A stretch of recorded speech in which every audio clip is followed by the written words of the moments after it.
tal? ¿Cómo les va? Gracias, Juan, por acompañarnos. Hola, Guillermo. En el programa, buenas noches para todos. Para el programa de hoy. En el transcurso del programa vamos a comentar dos hechos que tuvieron una gran resonancia pública, no solo en Santa Fe, sino en el país, ¿no? Y la impactante entrevista hoy en La Verdad con Claudia Vega, la única sobreviviente de lo que fue la masacre de Recreo, allá en 1995, un 12 de diciembre, al día siguiente de asumir Jorge Obey. La gobernación de la provincia. La gobernación de la provincia. El primer mandato. En este caso, un preso fugado de la cárcel. Sí. Favorecido por los penitenciarios de la época en la cárcel de Las Flores, la unidad 2. En la cárcel de Las Flores.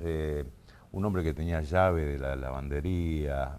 Es decir, que gozaba de los privilegios que le daba el servicio penitenciario en aquel momento, logró fugarse, llegó hasta Recreo, bien lo dijiste hoy, bueno, llegó hasta un aguantadero, por llamarlo de alguna manera, hasta alcanzar la familia de Claudia Vega. Mató a toda una familia, a una mujer embarazada. Los 4 hijos.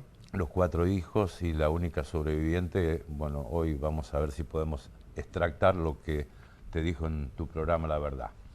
Y el otro hecho también que, bueno, porque fueron 30 años el día viernes, ¿no?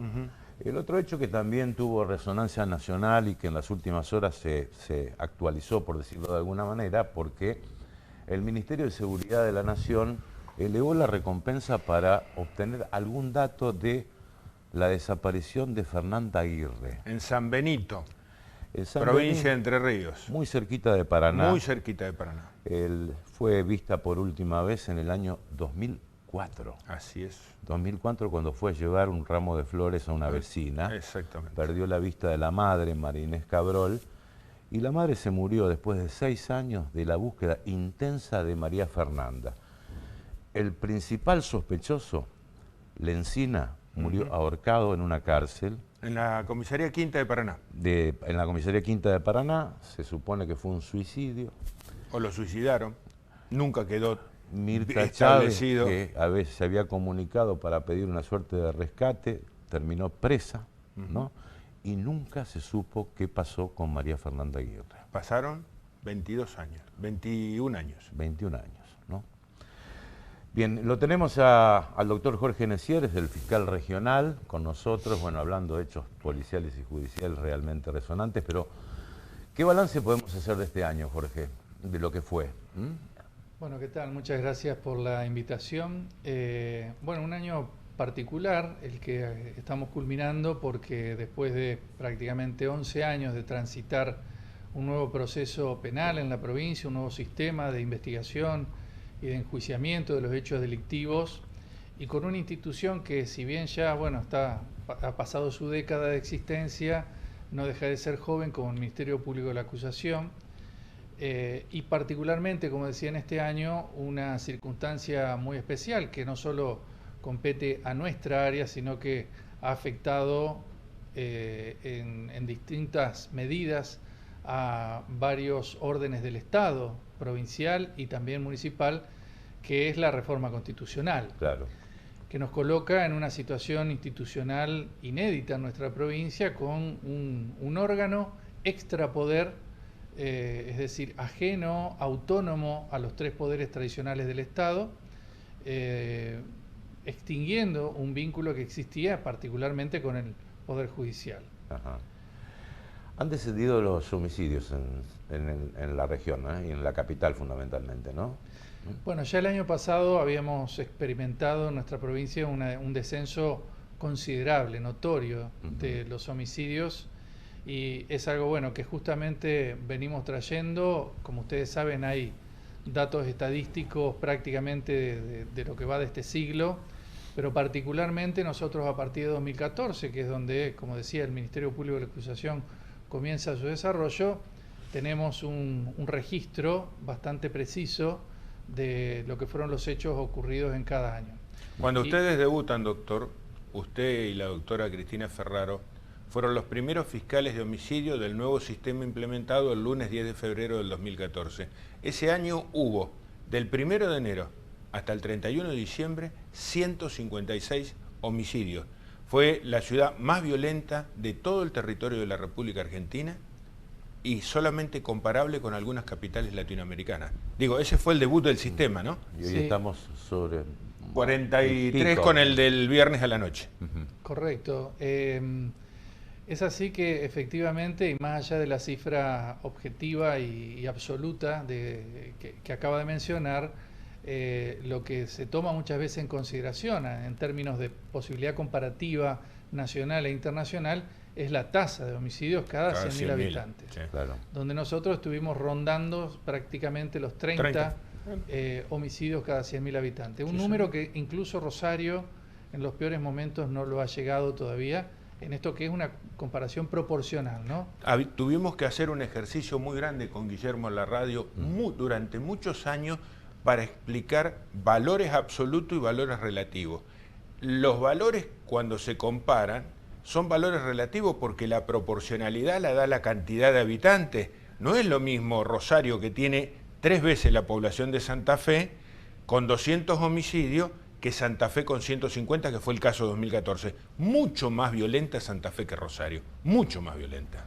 Sí, fue un año y se extendió por 2 o 3 años más, Sí. Si bien en un paulatino descenso, pero evidentemente había situaciones conflictivas de naturaleza distinta a las de Rosario, donde muchas veces los conflictos son precisamente a nivel de organizaciones criminales, con bandas muy conocidas a nivel nacional, que son las que actúan y que ejercen la violencia entre los distintos grupos y con lamentablemente muchas veces víctimas inocentes que quedan en el marco de ese tipo de violencias. En nuestra ciudad en general no advertíamos, por lo menos de manera extraordinaria, una capacidad operativa de las bandas que había en funcionamiento que permitiera un desarrollo similar. Acá se trataba de conflictos interpersonales que, como lo describíamos, reitero, hace más de 10 años atrás, a veces la simple discusión en el marco de una convivencia en una esquina de quién era el que iba a comprar una botella de cerveza terminaba con una muerte, ya sea con arma de fuego o a través de otros mecanismos.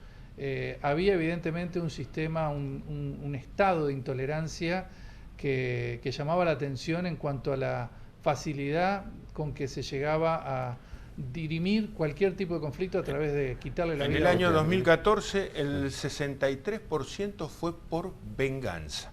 Es decir, había una situación anterior que alguien se vengaba de otro, pero no con una pelea, con un homicidio. Sí, y yo le agregaría, bueno, un tema de suma actualidad, que es el consumo problemático, ¿no? Que llega muchas veces al delito, ¿no? Sí. ¿Qué experiencia se puede decir, Jorge, a partir de la incorporación de la ley de microtráfico o narcomenudeo, como se llama? Bueno, particularmente en los hechos violentos y también en algunos delitos contra la propiedad, en muchos de ellos, indudablemente la situación contextual está atravesada por lo que referenciamos siempre a través de testimonios o de otros elementos con el consumo problemático de sustancias, es decir, con la droga, ya sea a través de distintas manifestaciones, porque el actor del hecho en sí consume y eso lo impulsa a delinquir para conseguir recursos para poder suministrarse esos elementos, o bien indudablemente la afectación en su psiquis que presente y en su conducta, y eso lo lleva a eso, ¿no? Y muchas veces, bueno, atrás lamentablemente sí, la situación de personas que están en el negocio, en la economía criminal vinculada al narcotráfico o al microtráfico, y situaciones que entonces llevan a conductas violentas o, como decía, de afectación de la propiedad privada. ¿Tiene muchas causas de microtráfico la Fiscalía?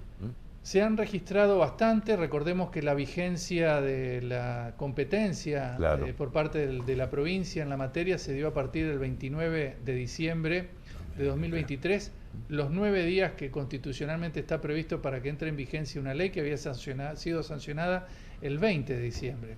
Ese fue el tiempo que tuvimos para prepararnos y afortunadamente la Fiscalía General asumió el desafío, elaboró rápidamente una guía de actuación constituyó un equipo provincial de fiscales.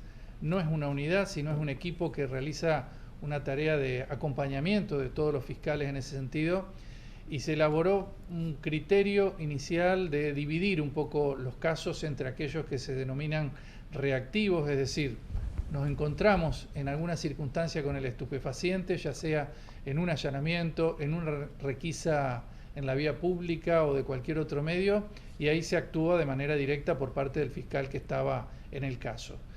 Y después hay toda una elaboración que realiza este equipo provincial de una cantidad de insumos de información llamados al 911, georreferenciación de los hechos delictivos de un determinado lugar, denuncias de personas respecto de que en tal lugar se vende o se consume, y a través de eso se van elaborando informes de análisis y de inteligencia que, una vez que tienen ya un contexto determinado, son pasados a los fiscales para que avancen en la investigación. Es así que se ha logrado, en nuestro caso y en nuestra jurisdicción, la Fiscalía Regional 1, una cantidad de condenas en ese sentido. En muchos otros casos, directamente, la afectación económica de quienes están participando de este tipo de conductas a través del secuestro de elementos concretos o dinero.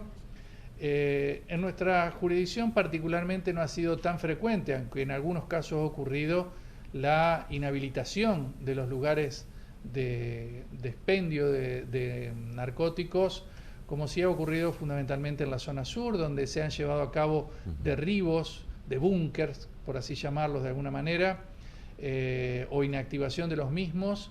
En nuestro caso, como decía, no es tan frecuente, pero cuando ello ha sido necesario se ha procedido en tal sentido. Jorge, ¿qué pensás de las corrientes de opinión sobre las falsas denuncias? Incluso este proyecto que está en borrador en el Congreso Nacional, también hubo manifestaciones frente a tribunales. ¿Qué pensás de este tema?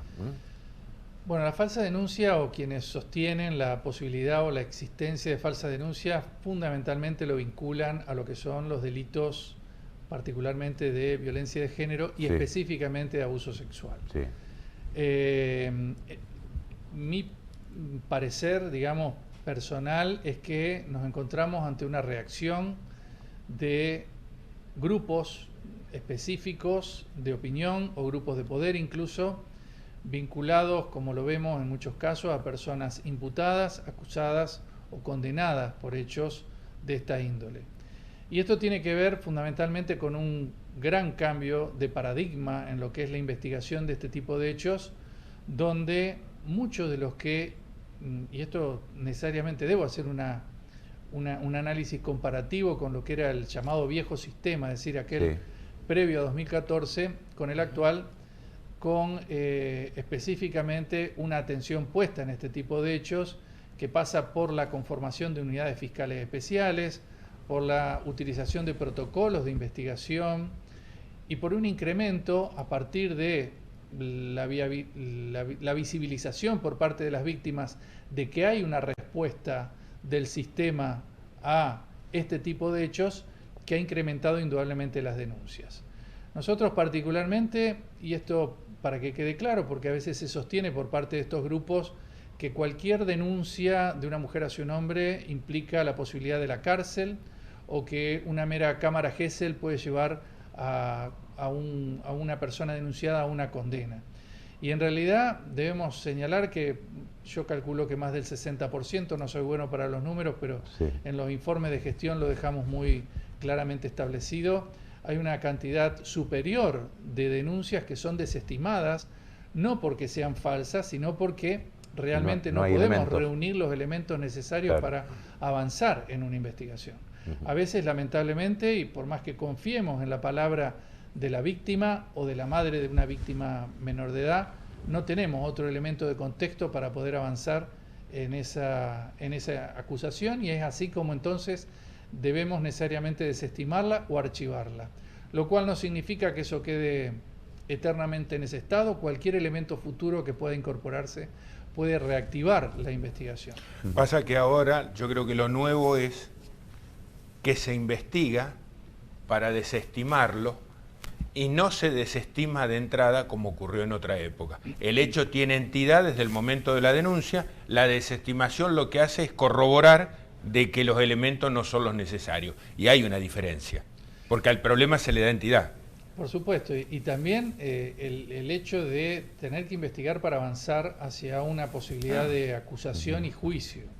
Nosotros debemos tener en cuenta que no puede de ninguna manera ser resultado del capricho de un fiscal o un par de fiscales que una persona termine condenada por un hecho de esta índole.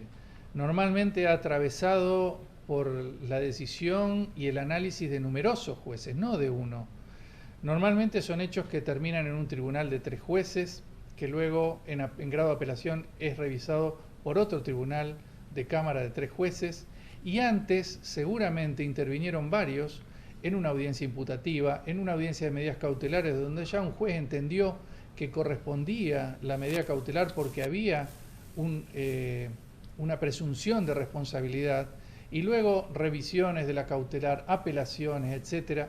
O sea, hay una gran cantidad de funcionarios involucrados de diversa índole, con una defensa adecuada, que hoy desde el primer momento un imputado no puede ser examinado ni interrogado si no cuenta con su defensa permanentemente acompañándolo. Así que hoy las garantías están brindadas y fundamentalmente a través de las instancias de revisión que pueden llevar hasta la Corte Suprema de Justicia de la Nación, en un grado extraordinario, por supuesto, no en un recurso regular, pero que no nos cabe duda de que más allá de que no hay conducta humana perfecta y no susceptible de un error, en este caso las garantías están dadas para que todo resultado punitivo en ese sentido esté garantizado por la calidad de muchas personas que han aportado al respecto. Gracias, fiscal, por la visita, muy amable. Muchas gracias a ustedes. Bueno, gracias. Pausa, enseguida regresamos.